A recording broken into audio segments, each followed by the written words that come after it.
Fame and infamy surround the 2nd Panzer Division. Das Reich in equal measure considered the most decorated of the German armed units in World War II.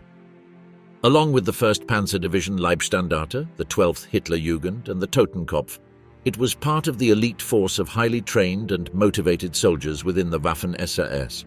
Unlike some SS units formed in later stages, its members were always of German origin.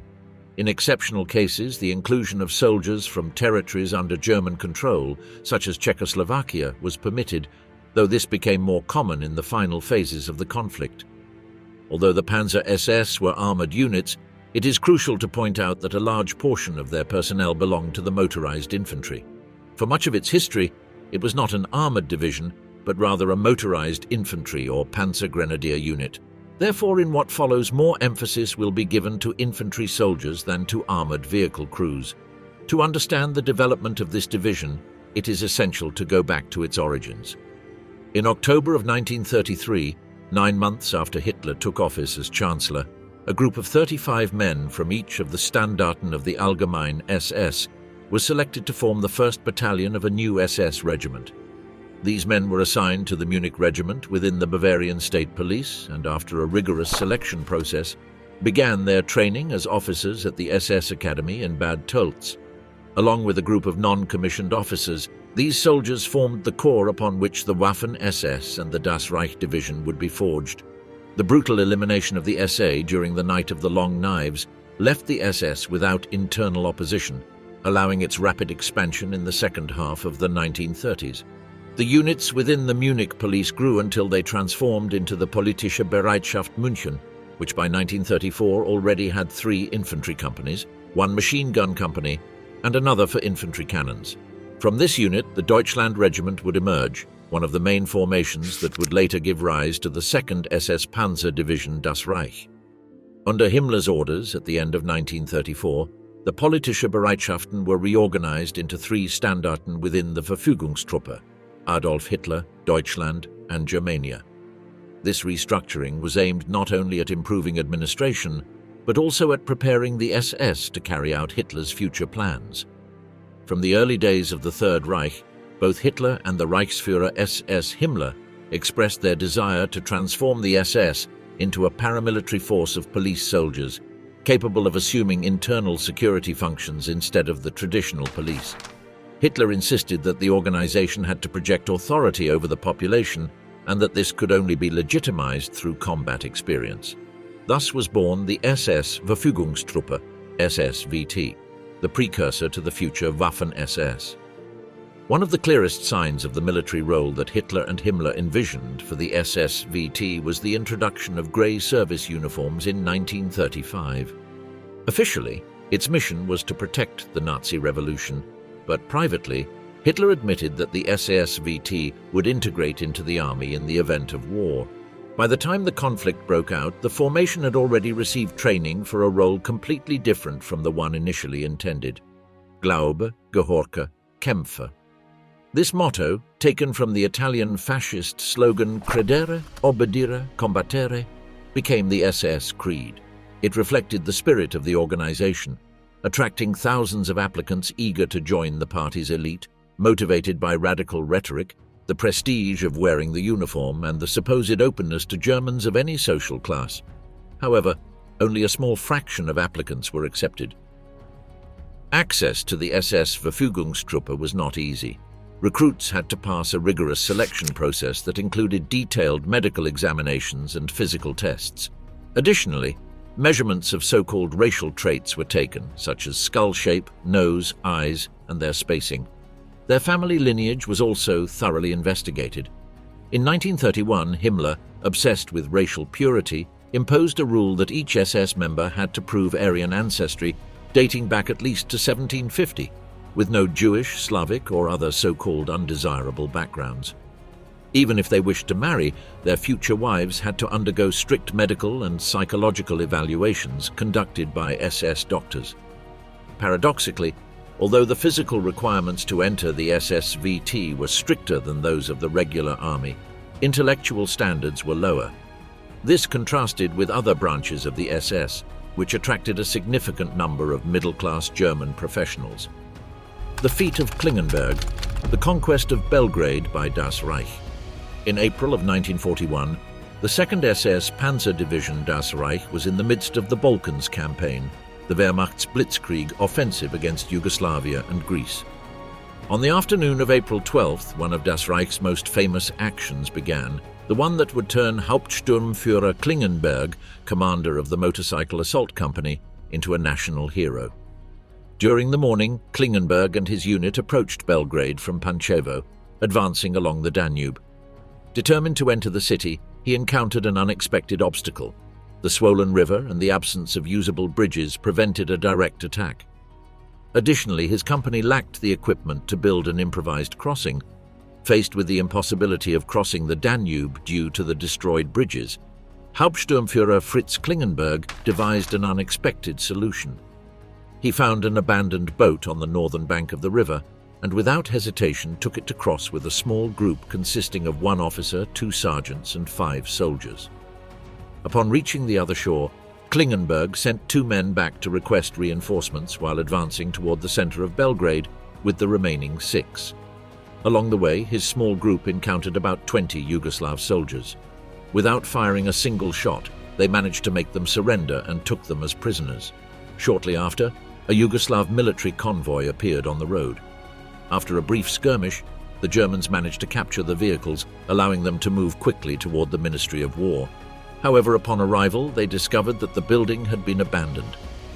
With the city lacking military command, Klingenberg decided to head to the German embassy, which was still operational. At 1700 hours, he and his men raised a large swastika flag over the building, symbolically proclaiming the conquest of the capital. He then summoned the mayor of Belgrade and convinced him that he was leading a much larger force. He warned that if the city did not surrender, the Luftwaffe would launch a devastating bombing campaign. Faced with this threat, the mayor chose to hand over the capital to Klingenberg and a representative of the German Ministry of Foreign Affairs, who had been a prisoner of the Yugoslavs. Paradoxically, it was not until the next day that German forces arrived in significant numbers to actually occupy the city. However, Klingenberg's bold action earned him the Knight's Cross and recognition as the man who captured Belgrade. After the collapse of its border defenses and the surrender of Belgrade, the Yugoslav High Command attempted to reorganize its forces in the Serbian interior. Their goal was to establish a final line of resistance in the mountainous region and prolong the fight for as long as possible. Aware of these plans, General Weichs, commander of the German Second Army, ordered a relentless pursuit of the retreating enemy troops moving towards Sarajevo. Speed was a crucial factor, as the German High Command intended to withdraw and redeploy armored and motorized divisions as soon as possible. These units needed to be refitted for an even more ambitious operation, the imminent invasion of the Soviet Union. Forging the myth, badges, uniforms and symbols of the Das Reich. The distinctive symbol of the Das Reich, present on its banners, vehicles and some personal insignias, was inspired by the wolf-shaken or wolf-angle, an ancient Norse rune believed to have the power to ward off wolves. In the 15th century, peasants adopted it as an emblem of their struggle against mercenaries in the service of German princes, turning it into a symbol of independence and resistance. During the 30 Years' War, this same insignia became known as Zeichen der Willkür, or symbol of excessive tyranny, and over time it was integrated into heraldry as a representation of a wolf trap. Today, it still appears on the coat of arms of the city of Wolfstein. Members of the SS wore the national emblem, an eagle clutching a swastika. This badge was placed on the front top of officers' caps, above the cap band, or on the left side of soft caps. In some cases, it also appeared on the upper left arm of the combat uniform and the service uniform. Another important emblem was the Totenkopf, or Death's Head, a symbol with roots in the Prussian and Imperial German armies. This emblem was used on the front of officers' caps, in the center of the band, or on the top of soft caps. The victory runes were another key insignia. They represented a double lightning bolt and were adapted as a symbol of the SS from an ancient Norse sign associated with Thor, the god of thunder. These runes were worn on the collar of the uniform, identifying members of the organization. The Waffen-SS used a ranking system distinct from that of the regular army. However, with the introduction of camouflage uniforms, problems arose in identifying ranks on the battlefield. To solve this, in May 1940, a system of cloth stripes or braids was implemented to differentiate soldiers' ranks. While some uniforms included collar patches with rank insignias, many variants opted to place the badges on the left sleeve. The collar insignias of the Waffen-SS followed the diamond-shaped design used in the Wehrmacht and were mandatory on all uniforms, except for camouflage jackets and optionally on long coats.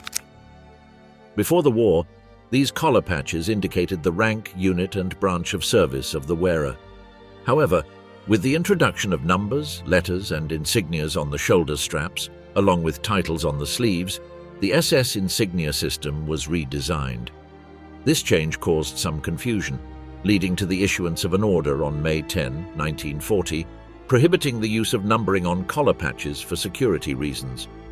From then on, the SS runes or the Totenkopf became the standard emblems on Waffen-SS uniforms. Ranks from Schütze to Obersturmbannführer wore the SS runes on the right side of the collar and the rank insignia on the left side. Meanwhile, higher-ranking officers, from Standartenführer to Oberstgruppenführer, had rank insignias on both sides of the collar. Some Waffen-SS units, instead of using the SS runes, employed their own emblem on the right side of the collar, reflecting their unique identity within the organization. Until July 1935, members of the SS Verfügungstruppe used the traditional shoulder cords of the Allgemeine SS. However, in that year, military-style shoulder straps were adopted for the field grey uniform. Initially, these shoulder straps were made of grey cloth, but later they began to be manufactured in black cloth with rounded ends and a braid of white and black aluminum. In their early versions, they did not indicate the wearer's rank. From March 1938, non-commissioned officers began using aluminum braids and white metal stars on two models of shoulder straps. These were attached to the uniform by a loop at the shoulder seam and a button near the collar.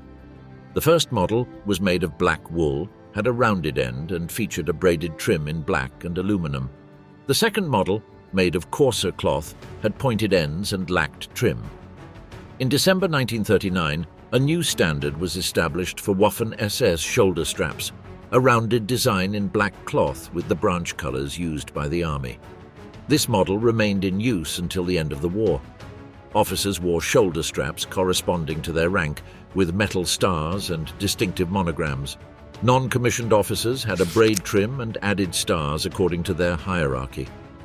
During World War II, at least 50 elite units of the German army and the Luftwaffe wore honor bands on their uniforms. These bands, known as cuff titles, identified select divisions and regiments.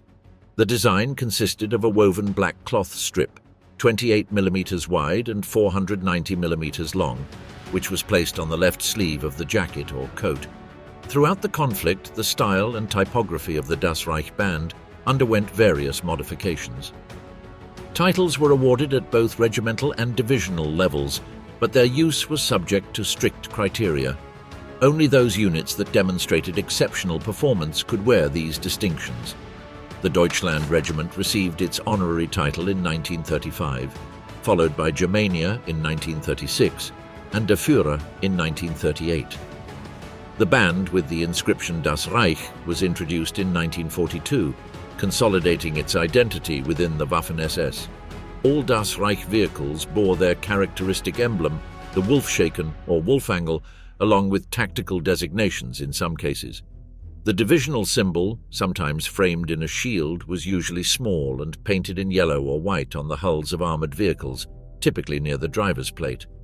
Before the start of Operation Citadel, the Kursk offensive, the Das Reich adopted a temporary emblem to confuse Allied intelligence services.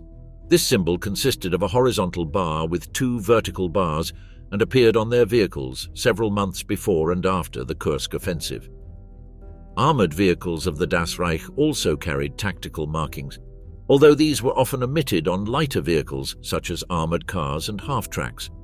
Tactical numbers were usually painted in black with a white outline, although in some cases they appeared entirely in white or with only a light outline. Warriors of the Führer, the men of the Das Reich. Paul Hausser played a fundamental role in transforming the Waffen-SS into a highly organized and effective combat force. It was he who, through his leadership and military experience, consolidated the professionalization of these troops, separating them from their political origins to turn them into armored and motorized divisions comparable to those of the Wehrmacht. His rise within the Nazi hierarchy was largely due to his tactical prowess on the battlefield.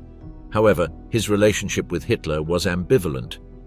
Although the Führer recognized his value as a commander, Hausser was not a blind follower of his orders, which led to friction at key moments during the war. An example of this was during the Battle of Kharkov in 1943, when he disobeyed an order to resist at all costs and ordered the withdrawal of his troops to avoid total encirclement. This decision saved much of the 2nd SS Panzer Corps, though it delayed the awarding of a decoration that had already been approved. Himmler, on the other hand, saw Hausser as a key figure in consolidating the Waffen-SS as an army parallel to the Wehrmacht. However, Hausser did not fully share Himmler's ideological obsession, instead holding a more pragmatic and professional view of his troops' role. This distanced him somewhat from the more fanatical circles of the SS, though he never ceased to be a loyal figure to the National Socialist regime. As the war progressed and the Reich's situation deteriorated, Hausser took on a more defensive role, leading German resistance in Normandy and facing defeat in the Battle of Falaise, where he was seriously wounded once again. Despite his efforts, the collapse of the Western Front was inevitable. In the final months of the conflict, Hausser was placed in command of Army Group Upper Rhine and later Army Group G in a desperate attempt to halt the Allied advance. However, on May 8, 1945, with Germany's imminent surrender, he surrendered to American troops. At the Nuremberg trials, Hausser appeared as a defense witness. He was not accused of serious war crimes and was released after 2 years in a labor camp. After the war, he actively participated in the activities of the Mutual Aid Society of former members of the SS troops and authored numerous articles for its magazine, Call of the Viking. In 1953, he published the book Waffen-SS in Action, which in 1966 he expanded and retitled Soldiers Like Any Others. The most prominent commander of the Das Reich after Paul Hausser was Wilhelm Bittrich, who even replaced him and assumed command of the 2nd SS Panzer Corps. During the occupation of Poland, Bittrich served on the staff of the Leibstandarte Adolf Hitler unit under the orders of Sepp Dietrich.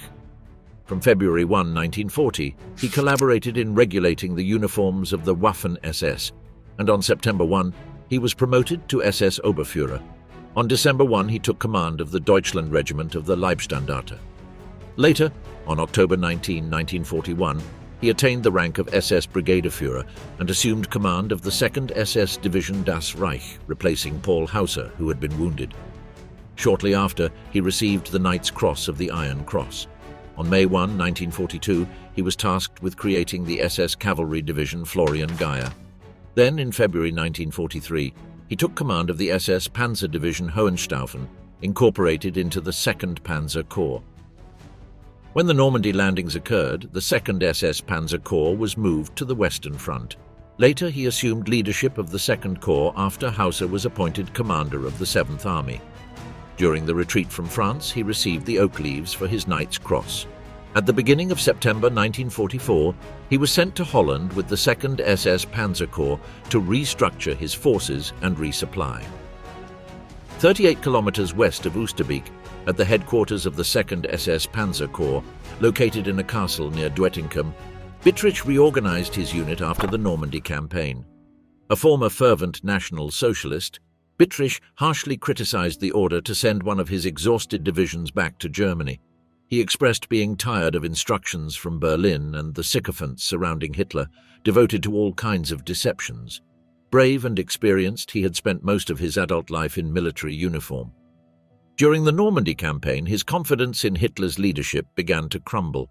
He aligned himself with Field Marshal Rommel in opposition to the absurd strategy of fighting to the last troop. On one occasion, he confessed to Rommel, "We are so poorly led from the top that I can no longer execute irrational orders. I was never a machine, nor do I intend to become one." After the assassination attempt on July 20th, upon learning of the hanging sentence of his former superior, General Erich Höppner, for his involvement in the conspiracy, Bittrich, outraged, declared before his staff that this is the darkest day for the German forces. His scathing criticisms of Hitler's high command soon reached Berlin. As he later recalled, my comments reached the head of the SS, Reichsführer Heinrich Himmler, and my name disappeared entirely from discussions at headquarters. Only the imminent crisis on the Western Front and the support of like-minded commanders prevented his dismissal. Even so, Himmler remained interested in having me return to Germany to exchange opinions. Bittrich held no illusions about that summons, nor did Model, who insisted on keeping him on the Western Front and rejected all of Himmler's requests to send him to German territory. With the outbreak of Operation Market Garden, the first German command to sound the alarm was General Wilhelm Bittrich, head of the 2nd SS Panzer Corps. At 1:30 in the afternoon, he received an initial report through the Luftwaffe communications network indicating that airborne troops were landing near Arnhem. Shortly after, a second message confirmed that the landing zones included Arnhem and Nijmegen. He attempted to contact Field Marshal Model's headquarters, located at the Tafelberg in Oosterbeek, but received no response. He also failed to reach the commander of Arnhem or general student at his base in Wood. Although the situation was confusing, his initial hypothesis was that the objective of the assault was to halt the advance of the 15th Army under von Zangen, which had crossed the Scheldt estuary to enter Holland. My first impression, he reflected, was that the airborne offensive aimed to contain von Zangen's troops and prevent their reunion with the rest of our units. If this was correct, the next step would be a British offensive across the Rhine into Germany. Considering that the key to the operation was the strategic bridges at Arnhem and Nijmegen, Bittrich reacted immediately and put the 9th SS Panzer Division Hohenstaufen and the 10th SS Panzer Division Frundsberg on alert. Lieutenant Colonel Walter Hausser, commander of the Hohenstaufen Division, was attending a banquet following the awarding of a distinction to Captain Paul Gräbner when during the meal he was interrupted by an urgent call from Bittrich. In a direct and concise manner, Bittrich explained the emergency and ordered him to conduct reconnaissance toward Arnhem and Nijmegen. The Hohenstaufen was to move without delay, establish control in Arnhem, and eliminate enemy forces deployed to the west near Oosterbeek. Bittrich emphasized to Hausser the importance of acting quickly. It is essential to intervene immediately. Control of the Arnhem Bridge is a crucial point. At the same time, he instructed the Frundsberg, whose leader, General Hamel, was in Berlin, to advance toward Nijmegen with the mission to secure, hold, and defend the city's key structures. Without wasting time, Bittrich informed Model about the latest data gathered by the 2nd SS Panzer Corps. Although the Allied plans were still unclear, he presented his own conclusion. The objective of the offensive was to halt the 15th Army while the British 2nd Army attempted to penetrate the Ruhr. To achieve this, the Allies needed to secure control of the strategic crossings at Arnhem and Nijmegen. Model disagreed with this interpretation. In his view, Arnhem was not the key point. He believed the airborne units would change course and head northeast toward the Ruhr. He considered the information insufficient to draw firm conclusions. He did not understand why paratroopers had landed in the Nijmegen region. However, he approved the measures Bittrich had already set in motion. Bittrich insisted on the importance of the bridges. "Field Marshal, I urgently request the immediate demolition of the crossings at Nijmegen and Arnhem," he stated firmly. Model looked at him incredulously. "They will not be destroyed," he replied categorically. "Regardless of what the British are planning, these structures can withstand an attack. The answer is no. Under no circumstances will they be blown up." When Hamel arrived, Bittrich immediately began explaining the situation. Visibly frustrated, he leaned over the unfolded maps. "The British have landed in this area, west of Arnhem," he pointed with his finger. "We do not yet know how numerous they are or what their plans are." As he left the command center, Hamel questioned Bittrich. "Why not destroy the crossing at Nijmegen before it's too late?" Bittrich's response was sarcastic. Model completely rejected that possibility. "Perhaps we will need it to launch a counter-offensive." Hamel looked at him, unable to hide his surprise. "With what forces?" he asked. Friday, September 23rd, the fall of the Witches' Cauldron in Oosterbeek. During the Battle of Arnhem, Commander Richard Stewart of the 1st Airborne Brigade was captured and taken to a German headquarters when it was discovered that he spoke fluent German. There he encountered General Wilhelm Bittrich, whom he described as a tall, slender man in his 50s, dressed in a long, dark leather coat and a military cap. Contrary to what might be expected, Bittrich did not interrogate Stuart. Instead, he asked him to speak with his commander and convince him to surrender to prevent his troops from being completely destroyed. However, Stuart politely refused. The general insisted, explaining that the fate of his comrades depended on his decision. But Stuart, firm in his stance, responded without hesitation, "I cannot do it." As a last resort, Bittrich asked him a direct question. "If you were in my place, what would you say?" After reflecting for a few seconds, the general shook his head and replied, "I would say no." Stuart held his gaze and reaffirmed his decision with the same words, "That is also my answer." Later, Bittrich admitted that he had never seen resistance as intense as that of the British in Arnhem and Oosterbeek, though he could not fully understand their determination. When the German troops returned to headquarters, they adopted a rigid posture and formally saluted Hitler. Shortly after, Bittrich entered the room, this time without his cap, wearing his characteristic black leather coat. He remained only briefly, according to the testimony of Wolters, another officer present at the scene. Observing the officers, Bittrich quietly expressed, "I deeply regret this war between our nations." Afterward, he listened attentively to the evacuation plan proposed by British Dr. Warwick, and after a brief silence, gave his approval for it to proceed. Later, he explained his decision with these words, "I approved the evacuation because a human being cannot lose their humanity entirely, not even in the midst of war, as long as they still retain that sense." Before leaving, Bittrich took a bottle of cognac and handed it to Warwick. "It is for your general," he said, and then left without adding another word. After the Battle of Arnhem, in December 1944, he participated in the Ardennes offensive, where his SS Corps came under the command of the 6th SS Army under Sepp Dietrich. Although the operation achieved some tactical advances and limited successes, the lack of reinforcements, fuel shortages, strong resistance from American troops, and the imminent Soviet offensive on the Eastern Front forced the OKW to move Bittrich to Hungary in February 1945. On April 2, he received direct orders to defend Vienna to the last man. However, he decided not to comply and withdrew along the Danube route. For him, the city was already doomed, and there was no point in sacrificing it in a hopeless struggle.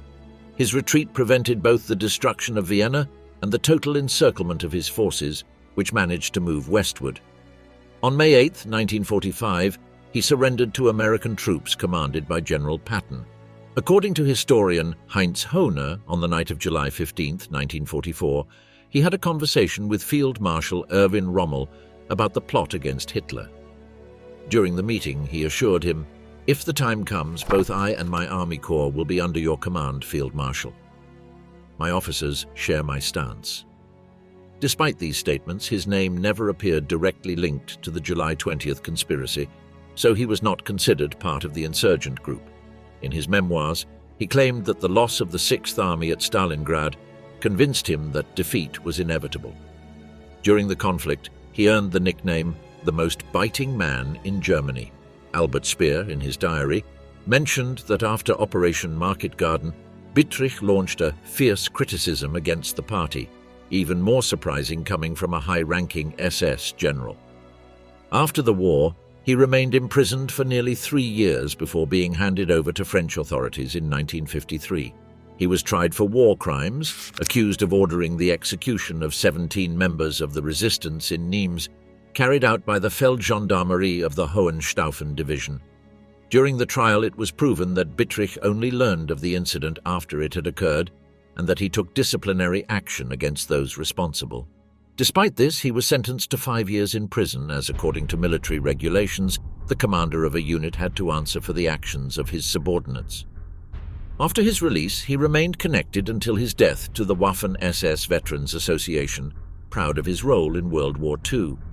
He always maintained that the Waffen-SS should not be confused with the SS, as they served different functions. In fact, Bittrich maintained conduct he considered honorable throughout his military career. His conviction sparked a wave of protests in Germany, something uncommon in cases of this nature. Beyond his reasons for joining the SS, Bittrich made decisions that many Wehrmacht officers did not dare to make, disobeying orders that would have resulted in countless deaths and devastation for the civilian population. A clear example was his refusal to fight to the last man in Vienna, thus preventing the city's destruction in a futile battle. 2 years before his death, he wrote a letter to the leadership of the Waffen-SS Veterans Association, an organization he had once chaired. In it, he expressed a final wish: "I beg that no speeches be made at my funeral, nor any mention of awards or merits of the deceased. I would be deeply grateful. Only one love will accompany the former Waffen-SS General Bittrich to the other world: his love for his homeland, Germany. Otto Kumm, the last general of the Waffen-SS." At the end of 1943, Otto Kumm took command of the SS regiment Der Führer, one of the most important units of the SS division Das Reich. With Kumm's appointment as commander of the Der Führer regiment, his responsibility focused on leading operations both on the Eastern Front and in France, where the division was deployed in 1944 in anticipation of the Allied invasion. At the beginning of 1945, Kumm was transferred to the 1st SS Division Leibstandarte SS Adolf Hitler, assuming its leadership on February 15, 1945, after the withdrawal of Wilhelm Mohnke, who was wounded in a bombing. Under his command, the division participated in the failed Spring Awakening offensive in Hungary, a desperate attempt to stop the Soviet advance in the Lake Balaton region. After the collapse of this offensive and the fall of Vienna in April 1945, Kumm led his division's retreat to Austria, where the troops finally surrendered to American forces on May 8, 1945, in the Steyr area. After the end of the conflict, Otto Kumm was briefly detained by Allied forces. He claimed to have been held in the Dachau internment camp and asserted that he avoided extradition to Yugoslavia by escaping from the facility. However, details about his time in captivity are scarce, and he was never formally charged with war crimes, unlike other Waffen-SS officers. In 1950, Otto Kumm was one of the founders of the Hilfsgemeinschaft auf Gegenseitigkeit der ehemaligen Angehörigen der Waffen-SS, AEAG, an organization created to represent the interests of former Waffen-SS members. HEAG had two main objectives: to improve the social conditions of veterans and to clean the image of the Waffen-SS, dissociating it from the crimes of the Nazi regime. Kumm was the first president of the association. Together with other former officers, such as Herbert Otto Gieler and Paul Hausser, Kumm sought to establish a national structure that defended the rights of both Waffen-SS and Wehrmacht veterans. HEAG became one of the most controversial organizations of the post-war period, as it promoted the idea that the Waffen-SS was an apolitical and honorable force, separate from Nazi ideology. After his time in Hague, Kumm dedicated himself to the business sector. He worked at the publishing house Burda Verlag, where he served as a typographer and technical director of the printing press in Offenburg until his retirement in 1975. In addition to his professional career, Kumm wrote several books about the SS division, Prinz Eugen, and the history of the Waffen-SS. During the 1960s and 70s, he published works such as Vorwärts, Prinz Eugen, an exalting account of the division in which he had served. His books were published by Munin Verlag, a publishing house closely linked to HEAG, specializing in revisionist publications about World War II. Kumm's writings were characterized by minimizing or ignoring the atrocities committed by the Waffen-SS. His view of the war reinforced the idea that these units were merely a combat force without ideological implications, something that has been widely refuted by historians. Otto Kumm's activities were harshly criticized by experts in Nazi history. According to researcher Carsten Wilke, Kumm was one of the key figures in spreading the myth of the apolitical Waffen-SS, a narrative promoted by HEAG to rehabilitate the organization's image. His writings contributed to spreading a distorted version of history, in which the Waffen-SS was presented as an elite unit with no connection to the crimes of the Third Reich. Additionally, Kumm was accused of attempting to deny the involvement of the Prinz Eugen division in massacres and atrocities in the Balkans. His memoirs omitted the role of this division in mass killings and reprisal operations against civilians in Yugoslavia, a fact widely documented in later investigations. In 1999, his name resurfaced in the public sphere when Adalbert Lallier, a former member of the Prinz Eugen division, testified in the trial against Julius Viel. an SS officer accused of executing Jewish prisoners. Although Kumm always defended camaraderie within the Waffen-SS, he responded to Lallier with a letter stating, "Camaraderie ends where war crimes begin." This statement suggests that he had knowledge of the committed atrocities, although he never publicly acknowledged them.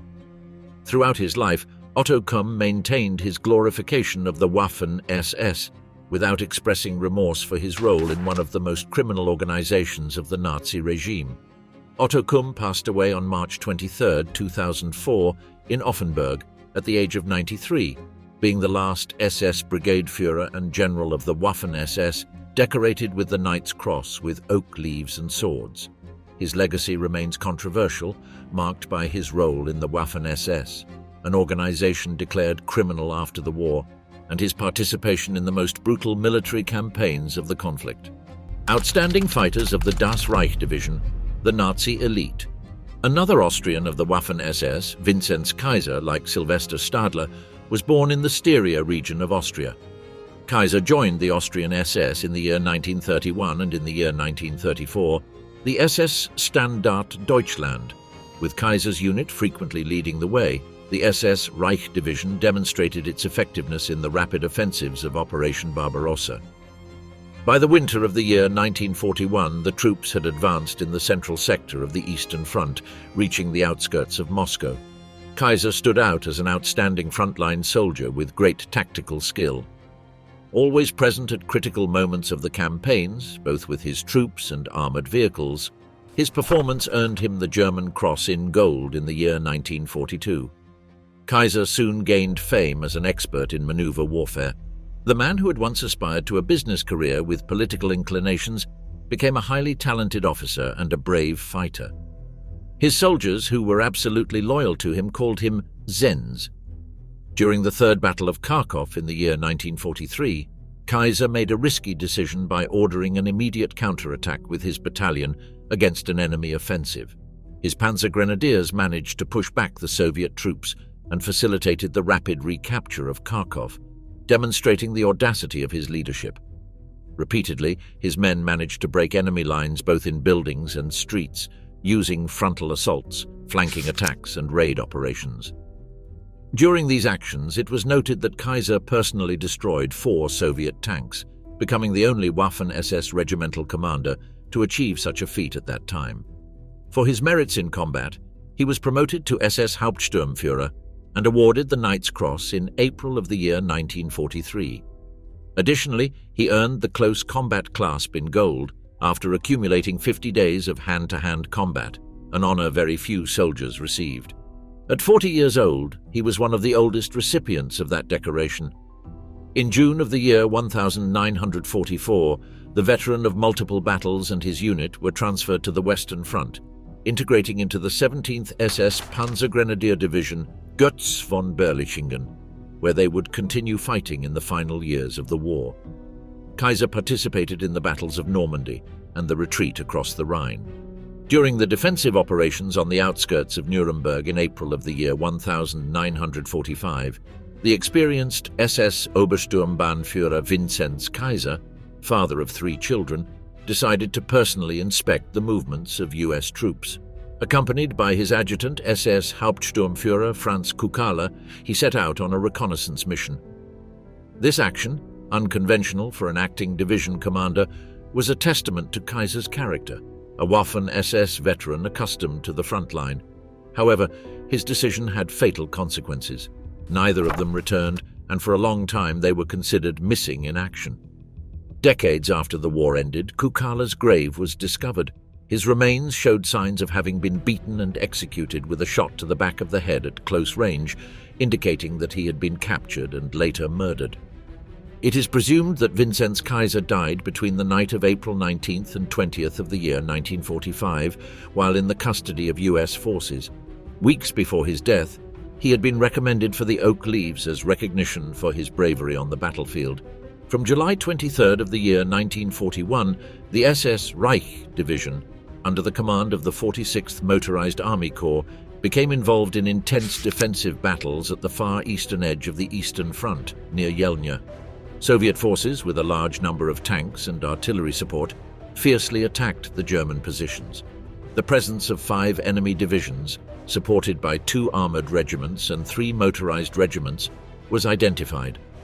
One of the most contested sectors was along the north-south road leading to Dorogobuj, where the Soviets continuously launched reinforcements. If they managed to breach the exposed flank of the 46th Motorized Corps, the entire defensive structure, including the 10th Panzer Division and the SS Reich Division, would be compromised. On July 24th of the year 1941, a battalion of Heer engineers sent by the Army Corps twice lost control of a key village in the area, Ushakovo. To restore the position, the division commander ordered a counterattack by the SS Engineer Battalion, which managed to regain control by the end of the day. However, at 9 o'clock in the evening, Soviet troops launched a new offensive against the SS Pioneers' positions. At that moment, communication lines, both telephone and radio, were cut off, while the subordinate artillery battery ran out of ammunition. The division, covering a front of 38 kilometers, had no reserves to reinforce the area, creating a critical situation. As a last resort, a request was made and granted for an armored company from the Army Corps. Faced with the gravity of the moment, SS Obersturmbannführer Ostendorf requested authorization to immediately move to the threatened zone. Once there, he took command and organized the defense. His detailed battle report was later attached. His intervention was crucial in preventing the sector's collapse, as one company commander suffered a nervous breakdown, and the leader of the engineer battalion, though brave, lacked infantry combat experience and had no clear vision of the nighttime engagements. Ostendorf, after assessing the situation, sent reconnaissance patrols, reorganized an assault company, and repositioned both the assault guns and heavy machine guns along with the armored vehicles. He then personally led the troops in the counterattack, facing intense enemy fire. With the first light of dawn, his efforts allowed the strategic position to be regained and prevented the enemy from breaking through the northern flank of the 46th Motorized Army Corps. SS Obersturmbannführer Ostendorf, the most senior officer in the Waffen-SS General Staff, originated from the 100,000-man Reichswehr before transferring to the Luftwaffe and later to the Waffen-SS. Since the formation of the SS Reich Division in October of the year 1939 and its subsequent campaigns in France and Serbia, he proved to be a highly competent officer. Without formal general staff studies, he acquired strategic skills during operations, evolving alongside the unit. His performance earned him special recognition. On April 1st of the year 1940, Werner Ostendorf was appointed Chief of Staff of the 2nd SS Panzer Division, Das Reich, a position he held until May 31st of the year 1942. He was later transferred to a smaller combat group, where his performance earned him the German Cross in Gold in June of the year 1942. Later, he took the position of Chief of Staff of the 2nd SS Panzer Corps, under SS Oberstgruppenführer Paul Hausser. In this role, he participated in some of the most decisive battles on the Eastern Front, including Kursk and Kharkov, where the Waffen-SS armored units played a crucial role. On November 23rd of the year 1943, Ostendorf took command of the newly created 17th SS Panzergrenadier Division Götz von Berlichingen, which suffered heavy losses in the Battle of Normandy. During intense fighting in Carentan, he was wounded in action and had to be temporarily withdrawn from the front. After recovering, he took command of the SS division, replacing Standartenführer Otto Binge, but was returned to the officer reserve in October of the year 1944. However, in November of the same year, he was again wounded in combat. On May 1st of the year 1945, after suffering injuries in battle, Ostendorf died in Bad Aussee, Austria. At 42 years old, he became the youngest division commander in the Waffen-SS, leaving a legacy of leadership in some of World War II's most significant battles. Otto Baum, the iron strategist of the Das Reich. Otto Baum was born on the 15th of November 1911 in Stettin, Germany. During his academic training in Hohenheim, he began to engage in his country's politics, like many other young people of the time. It was in this context that he decided to join the Allgemeine SS on the 1st of November 1933, thus beginning his career within the organization. Initially, he was assigned to the 3rd Company of the 1st Battalion of the 13th SS Standarte, based in Stuttgart, where he remained until early March of 1934. On the 6th of March 1934, Baum enlisted in the Politische Bereitschaft, Political Readiness Detachment in Ellwangen, a unit that would later become one of the first formations of the SS Verfügungstruppe, SSVT, the precursor to the Waffen-SS. Otto Baum began his career in the SS as an SS Antwerper candidate, before being promoted to SS man on the 14th of September 1934. Noting that the SS Verfügungstruppe offered greater opportunities for advancement and development compared to the rigid hierarchy of the German army at the time, he decided to fully commit to military life. In December of 1934, he became a full-time member of the SS, receiving the identification number 237,056. In March of 1938, with the creation of the SS Standarte III, Baum was reassigned to this unit, which would later be renamed the SS Regiment Der Führer on the 1st of May 1938. His new assignment was the 3rd Battalion, under the command of SS Sturmbannführer Hilmar Weckerle in the city of Klagenfurt. During this period, he served as a platoon leader in the 12th Company, participating in the training of the first Austrian recruits joining the Waffen-SS after the annexation of Austria. Additionally, during this phase, he received further training within the SS Verfügungstruppe, as the regiment was one of the few fully motorized units within the Wehrmacht. As part of a training exchange program between the German Army and the SS Verfügungstruppe, Baum was temporarily assigned to the replacement battalion of the 56th Infantry Regiment, where he served from the 24th of September to the 24th of December 1938. During his time in the unit, he served as Zugführer in the 2nd Company and later took command of the 4th Company until the completion of the exchange program.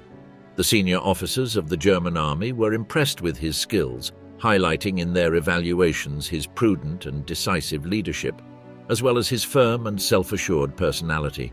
In addition to demonstrating his competence in troop command, Baum distinguished himself as a skilled horseman, showing great ability in military equitation, a highly valued skill at the time.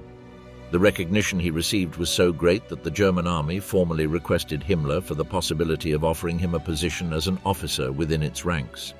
However, Baum returned to the SS regiment Der Führer, accompanied by the recommendation that he should be given command of his own company. The commander of the Der Führer regiment, Georg Kepler, reaffirmed his confidence in Baum's abilities, granting him command of the 10th Company on the 15th of November 1938. He would hold this position throughout his service within the regiment. His experience in forming motorized units proved key to his next assignment. On the 1st of June 1939, Otto Baum joined his new unit, the motorized infantry regiment Leibstandarte SS Adolf Hitler, LSAH, and was assigned as commander of the 7th Company within the 2nd Battalion, led by Karl von Oberkamp, who also arrived in the same month. Just 1 week after his incorporation, Baum was already leading his unit in training exercises at the Glau maneuver field. However, his training period with this new formation was brief, as in just 2 months the Second World War began, leading him to his first military campaign. As a fully motorized unit, the LSSAH played a crucial role in the offensive against Poland, participating in the capture of Gola and securing key positions along the Vistula River. In the last week of the campaign, Baum's company fought against enemy fortifications in the Modlin area between the 21st and the 25th of September, 1939. In recognition of his performance in these engagements on the 25th of September 1939, Sepp Dietrich awarded him the Iron Cross, 2nd class. After the end of the campaign, the regiment was relieved from its positions on the 28th of September, and Baum led his unit to its concentration point before departing for Prague.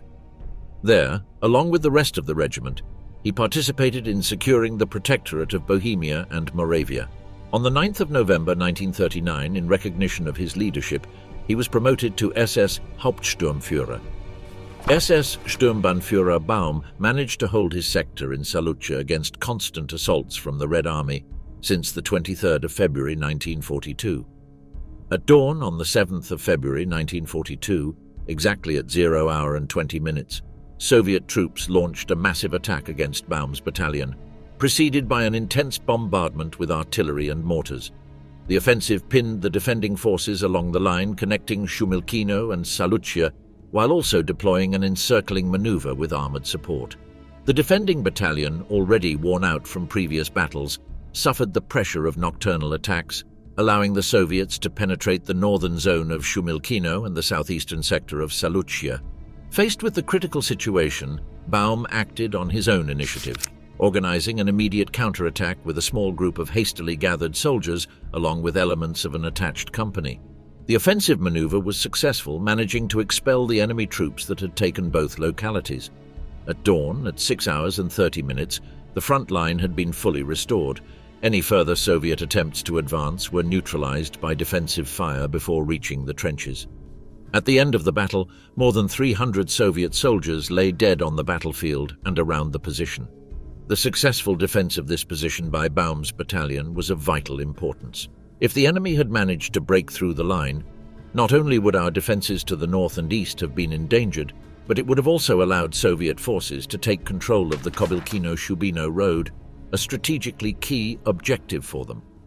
Had the Soviets secured this route, they would have been able to transport reinforcements and supplies effortlessly to the sectors facing the northern, western and southern fronts of Group Eike. Therefore, I request that SS Sturmbannführer Baum be awarded the Knight's Cross of the Iron Cross in recognition of his heroic bravery and the results achieved in combat. On the 5th of July 1943, Baum once again distinguished himself for his courage by leading his troops in the assault against the heavily fortified Soviet positions near Beresov. During this attack, he faced massive enemy fire from infantry, artillery and armoured vehicles, managing to penetrate enemy lines with the first groups of his regiment. During the battle, he was wounded, but decided to remain on the front line with his men. On the 13th and 14th of July 1943, during the battle at the bridgehead of the Sel River, Baum became the core of German resistance, constantly moving through the most critical sectors of the fight. His leadership was crucial in repelling the main Soviet armoured attacks, inflicting heavy losses on the enemy. Thanks to his exceptional leadership and bravery in combat, Baum was awarded the Oak Leaves Order for the Knight's Cross of the Iron Cross on the 22nd of August 1943, in recognition of his actions on the Eastern Front.